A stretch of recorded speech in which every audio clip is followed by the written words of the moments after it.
বাসে না আমারে তোমায় মনে পড়ে মাগো, তোমায় মনে পড়ে, তোমার মতো বাসে না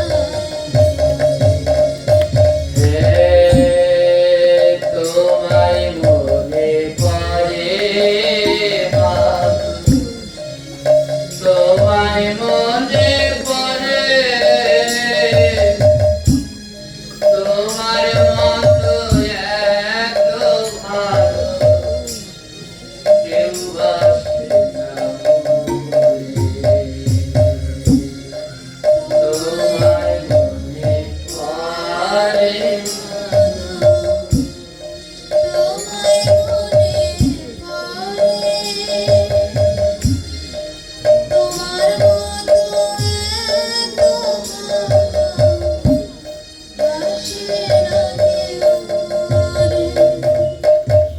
সন্তান যদি ব্যথা পায়, আগে বোঝে মা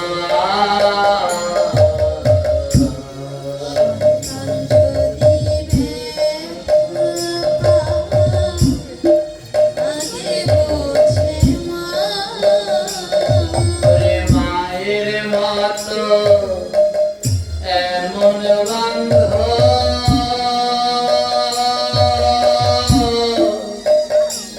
হবে তো কেউ না।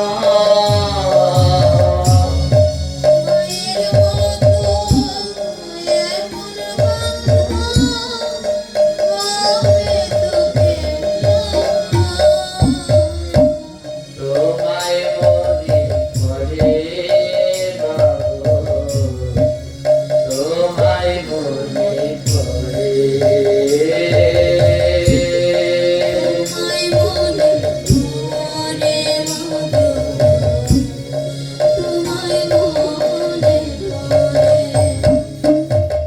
কেউ বলে না তোমার মতো খাইছো জীবনারে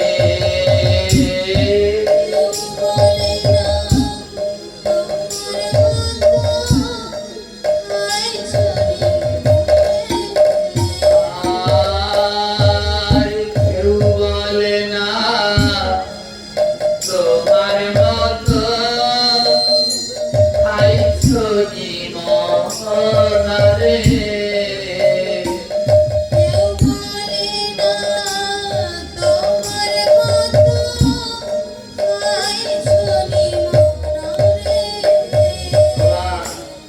এই জগতে যারা মাকে হারিয়েছেন তারা জানেন কত কষ্ট। আমরা দাঁত থাকতে দাঁতের মর্মটা বুঝি না। মা যেমন নাকে থাকলে ডেকে জিজ্ঞেস করতে খেয়েছিস মনা, এমন করে ভাবে আর কেউ জিজ্ঞেস করবে না। তাই মায়ের মতো এমন ভালো আর তো পাবে না।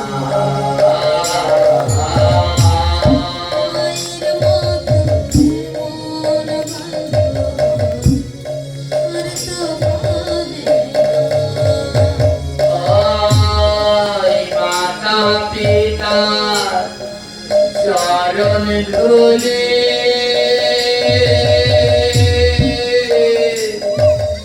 একবার মাথাতে দাও না।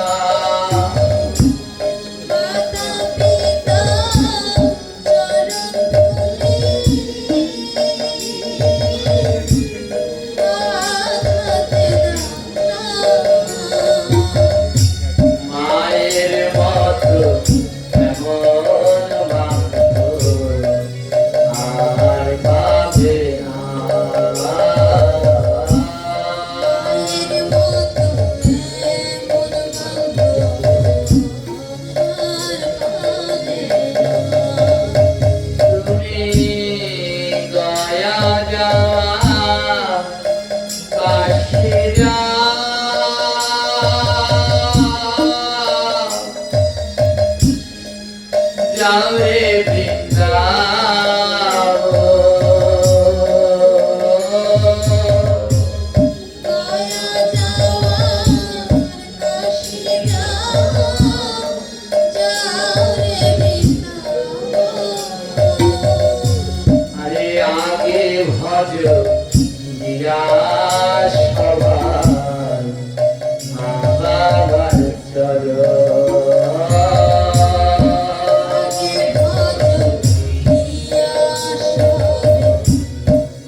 যাও রে বৃন্দাবন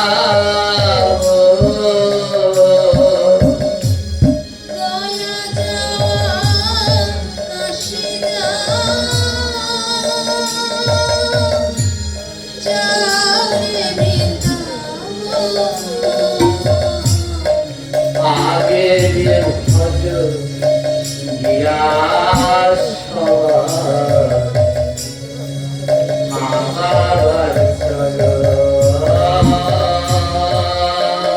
ভজ প্রিয়া সবে বাবার চরণ ওরে মায়ের চোখে ঝরে যদি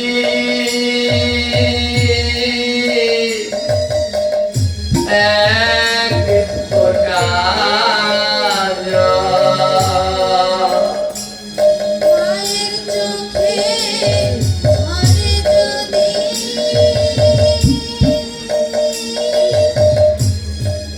এক ফোঁটা জল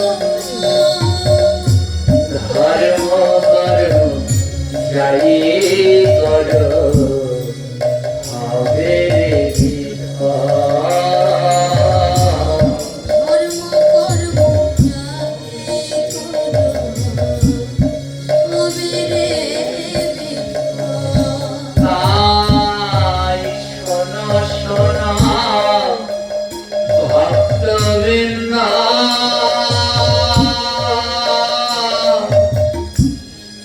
শোনো দিয়া শোনো শোনো ভক্তবৃন্দ শোনো দিয়া সময় থাকতে ভজ গিয়া মাতা পিতার চরণ সময় থাকতে ভজ গিয়া মাতা পিতার চরণ তাই ভক্তবৃন্দা সবাই মিলে দেও না চরণ ধুলি। সবাই মিলে দাও না চরণ ধুলি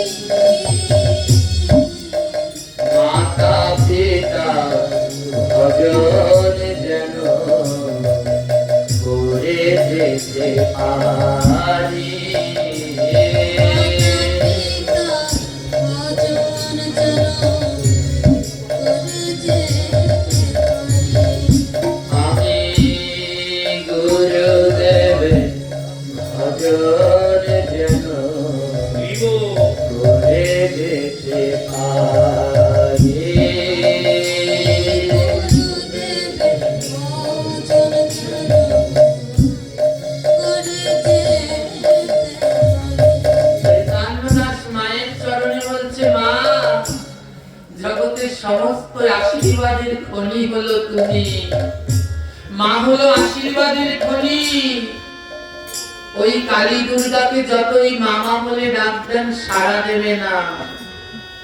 আর বিপদে পড়লে ব্যথা পেলে যখন গর্ভধারিণী মাকে ডাকবেন মা বলে, পৃথিবীর এই প্রান্তে মা বলবেন, ওই প্রান্তে বসে মা কেঁদে উঠবে, আমার সন্তান ভালো নাই। এই হলো মা। আজ বলছে, ওরে ছোট্ট ছেলে বলছে, মা গো আমায় আশীর্বাদ করে দাও, আমি যেন গুরুদেবের ভজন করতে পারি। মা বলছে, যা বাবা যা, পারবি পারবি, যা, আমি তোকে আশীর্বাদ করছি। মায়ের কাছ থেকে বিদায় নিয়ে ছেলেটা রওনা দিলেন গুরুদেবের সাথে কাশী ধামের উদ্দেশ্যে। কাশী ধামের গঙ্গার কিছুটা অনতি দূরে গুরুদেব এবং শিষ্য মিলে লতা পাতা দিয়ে একটি ঝুপড়ি ঘর বেঁধেছে। 9 দিন হয়ে যাচ্ছে গুরুদেবের সর্ব অঙ্গে ক্ষত বিক্ষত কুষ্ঠ ব্যাধি দেখা দিয়েছে। গুরুদেব সোজা হয়ে দাঁড়াতে পারে না। ছোট্ট ছেলে বলছে, গুরুদেব গুরুদেব চিন্তা নেই, চিন্তা নেই গুরুদেব, আমি আপনার সেবার ব্যবস্থা করব। ছোট্ট ছেলে কি করে জানে? সারাদিন ভক্তের দাঁড়ে দাঁড়ে ভিক্ষা করে, ভিক্ষা করে যা পায় এনে রান্না করে গোবিন্দকে ভোগ লাগায়, তারপরে সেই প্রসাদ গুরুদেবের বদনে তুলে দেয়। গুরুদেব সেবা করার পরে যেইটুকু থাকে ও গ্রহণ করে। কিন্তু গুরুদেবের কুষ্ঠবেদী এত বিকট আকার ধারণ করেছে, ও ছেলে আর সহ্য করতে পারছে না। ছোট্ট ছেলে পাশের গ্রামে কবিরাজের কাছে ছুটতে ছুটতে গেলেন, কবিরাজ আমার গুরুদেবের খুব যন্ত্রণা হচ্ছে, চলো না আমার গুরুদেবকে একটু ঔষধ দেবে, চলো না। কবিরাজ বলে, তোর কাছে কি অর্থ আছে, কড়ি আছে? ছোট্ট ছেলে বলে, না গো, আমার কাছে কোনো কড়ি নেই। বলে, কিচ্ছু নেই? বলে, না কিচ্ছু নেই। কবিরাজ বলে, দামি কিছু না থাকলে আমি যাব না, অর্থ করি না থাকলে যাব না। একটা দামি কিছু দিতে পারিস? যদি একটা দামি কিছু দিস, কবিরাজ বলে, একটা দামি কিছু দিলেও তোর গুরুর চিকিৎসা করবো আছে। ছোট্ট ছেলে বলে, কবিরাজ আমার কাছে একটাই দামি জিনিস আছে। বলে, কি? মাথায় মাঝে একটা শাড়ির আঁচল বেঁধে দিয়েছে, আঁচলটা খুলে কবিরাজকে দিয়েছে। ও কবিরাজ না, এই দামি জিনিসটা তোমায় দিলাম, এর বিনিময়ে আমার গুরু সেবাটা করে দাও, আমার গুরুর একটু চিকিৎসা করো। কবিরাজ বলে, এই মূর্খ, এটা তো একটা শাড়ি, একটা শাড়ির ছিঁড়া আঁচল, এ দিয়ে আমি কি করব? ছোট্ট ছেলে বলে, জানো কবিরাজ, এর থেকে দামি আমার কাছে আর কিছু নেই। বলে, এটা তোর কাছে দামি কেন রে? বলে, জানো আমার কাছে সব থেকে সুন্দর কি? বলে, কি? ছোট্ট ছেলে বলছে, আমি চাঁদ থেকে বলি তুমি সুন্দর নাও, আমার মায়ের মতো। আমি চাঁদকে বলি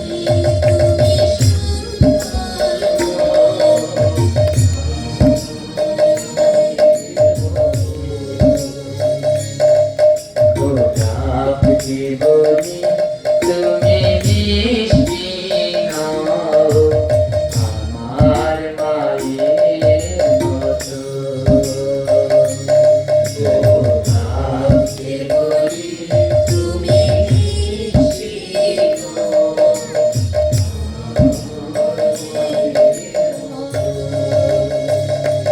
হে মাঝে আমার সবার তুমি সুন্দর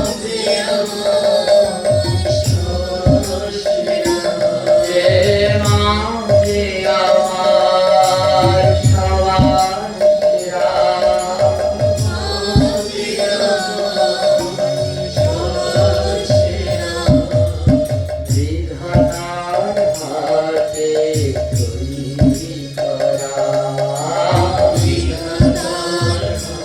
মায়ের মতো। আমি চাঁদকে বলি তুমি সুন্দর নাও, আমার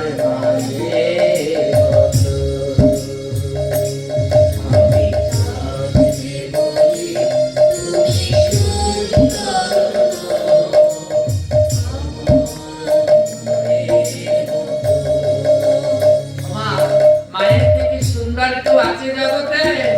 ও চাঁদ কি মায়ের থেকে বেশি সুন্দর? মায়ের থেকে মিষ্টি কেউ আছে? গোলাপ কি মায়ের থেকে বেশি মিষ্টি? না। আর কি বলছে জানো?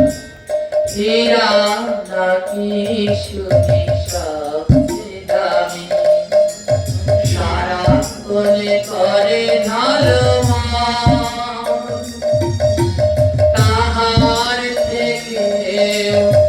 অধিক দামি আমার মায়ের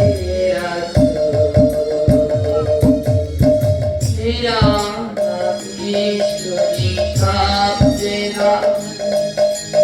সারাক্ষণ করে ঝলমান, তাহার থেকে অধিক দামি আমার মায়ের কবিরাজকে বলছে, ও কবিরাজ, হীরা নাকি সব থেকে দামি, সারাক্ষণ করে ঝলমল, কিন্তু আমার কাছে হীরা দামি না, আমার কাছে দামি হলো আমার মায়ের শাড়ির আঁচল। নেও না কবিরাজ, আমার মায়ের শাড়ির আঁচলের থেকে আমার কাছে আর দামি কিছু নাই, এটা নাও আর আমার গুরুদেবের চিকিৎসা করে দাও। ছোট্ট ছেলেটার ভক্তি দেখে কবিরাজ কাঁদছে। তুই মাকে এত ভালোবাসিস? বলে, জানো, আমি যখন মাকে ছেড়ে আসি, মা আমায় এই শাড়ির আঁচলটা দিয়েছিল, এটা নিয়ে নাও। কবিরাজ বলে, লাগবে না বাবা, তোর মায়ের শাড়ির আঁচল তোর কাছে রেখে দে, তোর ভক্তি দেখে আমি বড় মুগ্ধ, আমি তোর গুরুদেবের চিকিৎসা করব। কবিরাজ গেলেন গুরুদেবের চিকিৎসা করতে। কবিরাজ চিকিৎসা করে দেখলেন সিদ্ধ বাবার এমন কুষ্ঠ রোগ হয়েছে যা কোনো ঔষধে কোনোদিন সারবে না। কবিরাজ বলছে, ওরে বাবা শোন, তোর গুরুদেবের এমন রোগ হয়েছে আর কোনো ঔষধে সারবে না। ছোট্ট ছেলে বলে, আমার গুরুদেবের কি কোনো কিছুতে রোগটা কমার উপায় নেই, এমন কোনো পদ্ধতি নেই যাতে গুরুদেবের অসুখটা কমবে? বলে, একটা পদ্ধতি আছে। কি পদ্ধতি? প্রতিদিন গঙ্গা থেকে জল এনে তোর গুরুদেবের ক্ষত জায়গাগুলো ধুয়ে দিবি, তাহলে যদি একটু ব্যথাটা কমে। বলে, তাই হোক। ছোট্ট ছেলেটা প্রতিদিন ভিক্ষা করতে জানেন গুরুদেব এবং নিজের জন্য।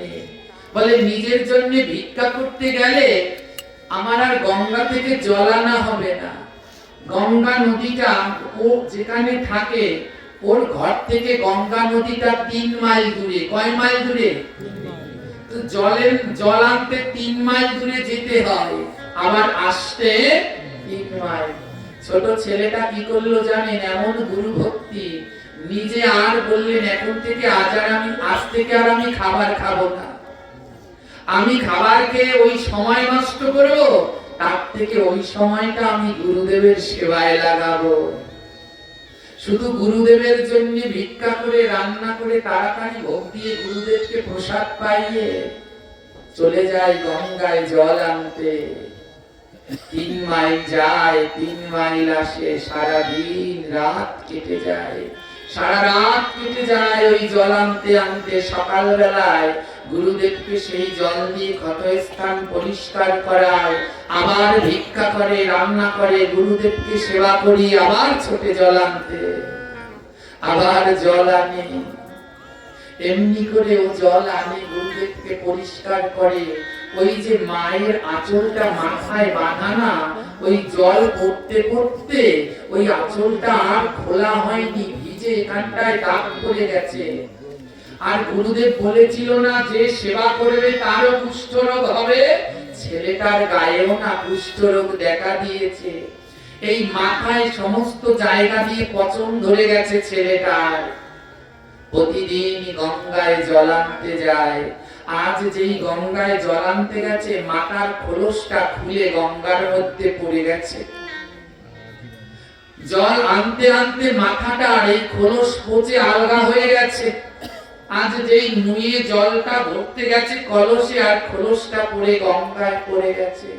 খোলসটা গঙ্গার জল দিয়ে ধুয়ে বলছে, হে খোলস, তুমি যদি না থাকো আমি কি করে গুরুর জন্য জল নেব? খোলস না থাকলে মাথায় কলসি নেওয়া যায়? গঙ্গার জলে খোলসটা ধুয়ে মাথায় নিয়ে নিয়েছে। মা গঙ্গা গুরু ভক্তি দেখে আর থাকতে পারলেন না। মা গঙ্গা এসে ওই চৈতন্য দাসের চরণ দুটো জড়িয়ে ধরলেন। চৈতন্য দাসের চরণ দুটো জড়িয়ে ধরেছে। চৈতন্য দাস বলে, তুমি কে? মা গঙ্গা বলে, আমি সপ্তমুখী গঙ্গা। ও গঙ্গা, এত ছোট গঙ্গা কেউ চেনে না, এত ছোট গঙ্গা কেউ চেনে না। মা গঙ্গা বলে, জানো চৈতন্য, আমি যখন পৃথিবীতে এসেছি ভগবান বলেছে সবাই আমার বুকে স্নান করে পাপগুলো রেখে যায়, আর আমার পাপগুলো কখন যায় জানো? যখন ভক্তের চরণ ধুলা গঙ্গায় পড়ে। তাই আমি প্রতিদিন অপেক্ষা করি তোমার মতো গুরু ভক্তের চরণ ধুলা পাওয়ার জন্য। দেও না তোমার চরণ ধুলি, দেও না। মা গঙ্গা নিয়ে চৈতন্য দাসের চরণ ধুলি মাথায় দিচ্ছে। পরের দিন সকালবেলা ছেলেটা জল নিয়ে চলে গেছে। মা গঙ্গা মনে মনে বলছে, এমন গুরু ভক্ত জগতে আর বোধহয় পাবো না। তাই এই ভক্তের চরণ ধুলা নিতে যদি দেরি হয়, আমি গঙ্গা উদ্ধার হতে পারবো না। মা গঙ্গা কি করলেন জানেন? তার দিকটা পরিবর্তন করে নদী তার আপন বেগে চলে, মা গঙ্গা তার বেগ পরিবর্তন করে নদীর ধারাটা ঘুরিয়ে আজ যেইখানে ওই গুরু আর শিষ্য থাকে সেইখানে এসে মা গঙ্গা তার নদীর ধারা নিয়ে এসেছে। ছেলেটা দরজা খুলে দেখে তাদের দরজার সামনে গঙ্গা নদী। বলে, কি আশ্চর্য, আমাদের দরজার সামনে গঙ্গা নদী। মা গঙ্গা বলে, বাবা তোর আর এখন কষ্ট করে 3 মাইল দূরে জল আনতে যেতে হবে না, আমি তোর ঘরের সামনে আসলাম। এখন থেকে যত জল লাগবে তুই এখান থেকে নিয়ে নিবি, এখান থেকে নিয়ে নিবি। শুধু একটাই শর্ত, যখন আমার এই গঙ্গা থেকে জল নিবি তোর চরণ দুটো গঙ্গার জলের মধ্যে ডুবিয়ে তারপরে নিবি, যেন আমি গঙ্গাও তোর চরণ ধুলিতে উদ্ধার হতে পারি।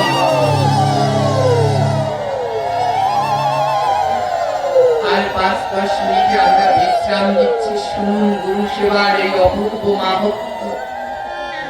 গুরুদেব শুনলেন জলের ঢেউ, কলো কলো জলের ঢেউ। গুরুদেব শিষ্যকে ডেকে বলছে, হ্যাঁ রে চৈতন্য, এমন জলের শব্দ কোথা থেকে আসছে? চৈতন্য বলে, জানেন গুরুদেব, মা গঙ্গা আমাদের ঘরের দরজায় এসেছে। গুরুদেবের 2 নয়নে জল। তোর মতো ভক্তের জন্য মা গঙ্গা তার গতি পরিবর্তন করে দরজায় চলে এসেছে। গুরুদেব বলছে, হ্যাঁ রে মা গঙ্গা তোর কাছে কি চায়? ছেলেটা বলছে, বলে দিনন্তে একবার চরণ ধুলাই চেয়েছে, আর কিছু চাইনি। গুরুদেব বলে, শোন, ওই ঘরের দরজাটা আটকে দে, আমাদের ঘরের দরজাটা আটকে দে। বলে, কেন গুরুদেব? বলে, আমি বললাম আটকে দে। শিষ্য গুরুর কথা মতো দরজাটা আটকে দিল। গুরুদেব বলল, যতক্ষণ আমি না বলবো এ দরজা খুলবি না, যেই আসুক আমি যতক্ষণ না বলবো এ দরজা খুলবি না। দরজা আটকে দিল। পরের দিন সকালবেলা ছেলেটা আর জল নিতে আসে না। গুরুদেব মানা করেছে দরজা খুলবি না। মা গঙ্গা ডাকছে, ভক্ত আসো না, জল নিতে আসো না, তোমার চরণ ধুলি পেলে আমি উদ্ধার হব, আসো না। এত ডাকছে, কিন্তু ছেলেটা আর আসছে না। ছেলেটা বলছে, গুরুদেব মা গঙ্গা ডাকছে। গুরুদেব বলছে, না দরজা খুলবি না, এখানে চুপ করে বসে রয়েছে। মা গঙ্গা ডাকছে, জয় ভক্ত গুরু ভক্তের জয়, ভক্ত জয় ভক্ত গুরু ভক্তের জয়, জয় ভক্ত গুরু ভক্তের জয়, ভক্ত জয় ভক্ত গুরু ভক্তের জয়। এদিকে তোমার গঙ্গা থাকে কার মাথায়? শিবের ভোলানাথের মাথায়। ভোলানাথ দেখে তার মাথার উপরে গঙ্গা নেই। বলে, গঙ্গা গেল কই? ভোলানাথ তাকিয়ে দেখে মর্তের মাটিতে মা গঙ্গা জয় ভক্ত বলে ডাকছে। ভোলানাথ বলে, এ কোনো সাধারণ ভক্ত না। ভোলানাথ চলে আসলেন, আরে তুমি এখানে কি করছো? বলে জানো ভোলানাথ, এই ঘরের মধ্যে এক পরম ভক্ত বসে আছে, তার বড় দর্শনের আশায় আমি তাকে ডাকছি, কিন্তু দরজা খুলছে না। এবার ভোলানাথ ডাকছে, ও ভক্ত একটু দর্শন দাও না, একটু দর্শন দাও। গুরুদেব গুরুদেব বলছে, শিষ্য বলছে, ও গুরুদেব ভোলানাথ ডাকছে। গুরুদেব বলে যাবি না। এবার ভোলানাথ গঙ্গার পিছনে বসে পড়েছে, ডেকেই চলেছে কিন্তু দর্শন দেয় না। আমি সংক্ষেপে বলছি, ভোলানাথকে না দেখে মা দুর্গা চলে এসেছে, মা দুর্গা এসে ভোলানাথের পিছনে বসেছে, বলে একটু দর্শন দাও না। গুরুদেব বলে দিবি না। কার্তিক গণেশ চলে এসেছে, লক্ষ্মী সরস্বতী ইন্দ্র চন্দ্র সূর্য যত দেবতা আছে সব লাইন দিয়েছে, একেবারে গঙ্গা থেকে শুরু করে 3 মাইল লম্বা লাইন হয়েছে, সবাই ডাকছে একটু দর্শন দাও না, কিন্তু ছেলেটা দর্শন দেয় না। গুরুদেব নিষেধ করেছে, দেবী না। এবার গোলক বৃন্দাবনে ভগবান কৃষ্ণ দেখে স্বর্গে কোনো দেবতা নাই। কৃষ্ণ বলে দেবতারা গেল কোথায়? তাকিয়ে দেখে মর্তের মাটিতে 3.5 মাইলের লম্বা লাইন হয়েছে। ভগবান কৃষ্ণ এবার নিজে চলে গেছে। ভগবান কৃষ্ণ গিয়ে বলছে, কি তোমরা সবাই এখানে লাইন দিয়েছো? বলে এর ভিতরে এক ভক্ত আছে, দুর্লভ ভক্ত। ভগবান কৃষ্ণ ডেকে বলছে, ভক্ত দরজা খুলে দর্শন দাও, আমি কৃষ্ণ এসেছি। গুরুদেব কৃষ্ণ এসেছে। গুরুদেব বলে এখনো বাকি আছে, দরজা খুলবি না। হ্যাঁ, ললিতাদি অষ্টসখী মঞ্জরীগণ সব এসে লাইন দিয়েছে। গঙ্গার এপারে 3.5 মাইলের এক লাইন, ওপারে 3 মাইলের এক লাইন, সব এই পাশে গোবিন্দের পার্ষদ, ওই পাশে সব দেবতারা, সবাই লাইন দিয়ে ডাকছে, কিন্তু দর্শন দেয় না। সমস্ত সখা সখী সবাই এসেছে। গুরুদেব বলে শোন, সবাই আসুক, কিন্তু এখনো একজন বাকি আছে। বলে কে? গুরুদেব বলে আসলেই বুঝবি। রাধারানী গোলক বৃন্দাবনে শয়নে ছিলেন, ঘুম থেকে উঠে দেখে তার সখী নাই, কৃষ্ণ নাই, মঞ্জরী নাই, সখা নাই, ধেনু নাই, দেবতা কেউ নেই। রাধারানী বলে গেল কোথায়? রাধারানী গিয়ে দেখে সব লাইন দিয়ে রয়েছে, এই পাশে 3 মাইলের একটা লাইন, এই পাশে 3 মাইলের একটা, আর 3 মাইলের লাইনে দাঁড়ানোর কোনো আর জায়গাও। তাই রাধারানী কি করলেন? ওই 2 লাইনের মধ্যখানে গিয়ে দাঁড়িয়ে পড়লেন। এবার রাধারানী গিয়ে দরজায় করাঘাত করছে, হে গুরু ভক্ত, তুমি একবার আমায় দর্শন দাও, আমি রাধারানী তোমার দর্শন করতে এসেছি। তোমার যে রাধারানী দর্শন করার জন্য জগৎজীব পাগল, গুরুর প্রতি ভক্ত থাকলে, সেই ভক্তি থাকলে রাধারানী তাকে দর্শন দিতে আসেন। আজ রাধারানী বলছে দর্শন দাও। গুরুদেব বলছে যা, এবার গিয়ে দরজাটা খুল।